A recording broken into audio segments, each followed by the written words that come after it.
वज़ीर आज़म कौन बनेगा।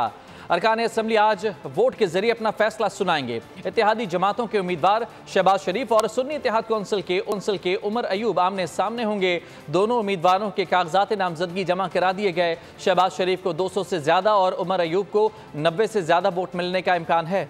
कौन होगा वजीर आजम पाकिस्तान, फैसला इतवार को होगा। इत्तेहादी जमातों के उम्मीदवार शहबाज शरीफ और सुन्नी इत्तेहाद कौंसिल के उमर अयूब मुकाबले में हैं। दोनों उम्मीदवारों के कागजात नामजदगी मंजूर हो चुके। इलेक्शन में शहबाज शरीफ को 200 से ज्यादा वोट मिलने का इम्कान है। उमर अयूब को 90 से ज्यादा वोट मिल सकते हैं। कौमी असम्बली में मखसूस नशिस्तें मिलने के बाद नून लीग के नंबर सबसे ज्यादा 108 हैं। 14 मखसूस नशिस्तें मिलने के बाद पीपल्स पार्टी के 68 अरकान हैं। MQM को 5 मखसूस नशिस्तें मिली थी, जिसके बाद मुत्तहदा अरकान की तादाद 22 है। काफ लीग के 5 और इस्तेहकाम पाकिस्तान पार्टी के 4 अरकान भी इत्तेहाद का हिस्सा हैं। दूसरी जानिब मखसूस नशिस्तों के बगैर सुन्नी इत्तेहाद कौंसिल के 91 मुंतखब अरकान असेंबली में हैं। 8 नशिस्तों वाली JUI ने किसी भी उम्मीदवार की हिमायत न करने का ऐलान कर रखा है।